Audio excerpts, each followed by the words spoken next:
പശ്ചിമേഷ്യ വീണ്ടും കലുഷിതമാവുകയാണ്, ആശങ്കയേറുകയാണ്.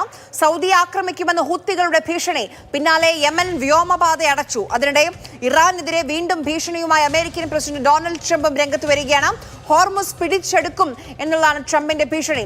ഹോർമുസിൽ ഇറാന്റെ ചരക്ക് കപ്പലുകൾക്ക് വീണ്ടും അമേരിക്കയുടെ ഉപരോധം വരികയാണ്.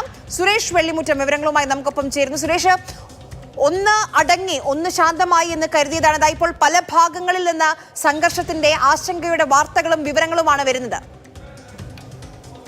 തീർച്ചയായും ആര്യ, കാരണം വലിയ ആശങ്കയിലേക്ക് ഈ രാത്രി പോകുമോ എന്ന് വല്ലാതെ നമ്മളെ വല്ലാതെ ഡിസ്റ്റർബ് ചെയ്യുന്ന ഒരു സിറ്റുവേഷനാണ് ഇപ്പോൾ ഗൾഫ് മേഖലയിലുള്ളത്.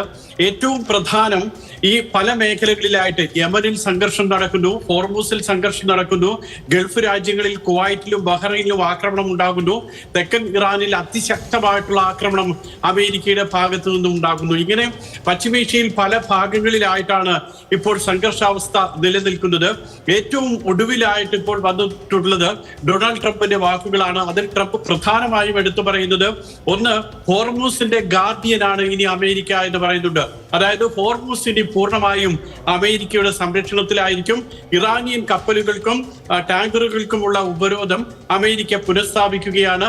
ഇറാനിൽ നിന്ന് എണ്ണയോ മറ്റ് ചരക്ക് സാധനങ്ങളോ എടുക്കാൻ വരുന്ന കപ്പലുകളെ തടയും. അതോടൊപ്പം തന്നെ ഇറാനിൽ നിന്നും പുറത്തേക്ക് പോകുന്ന കപ്പലുകളെ തടയും.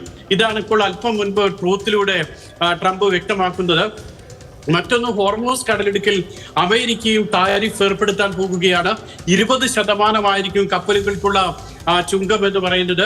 അത് കൃത്യമായി കപ്പലുകളെ സംരക്ഷിക്കുന്നതിന് വേണ്ടിയിട്ടാണെന്ന് ഡൊണാൾഡ് ട്രംപ് പറയുകയും ചെയ്യുന്നുണ്ട്.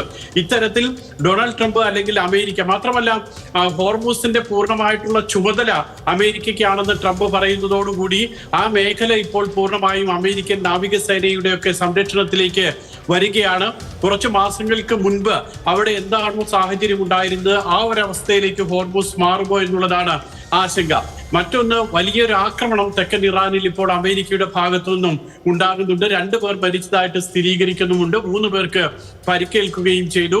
അതോടൊപ്പം തന്നെയാണ് ഇന്ന് രാവിലെ കുവൈറ്റിലേക്കും ബഹ്റൈനിലേക്കും ഉണ്ടായിട്ടുള്ള ഇറാന്റെ ഭാഗത്തു നിന്നും ഉണ്ടായിട്ടുള്ള ആക്രമണം.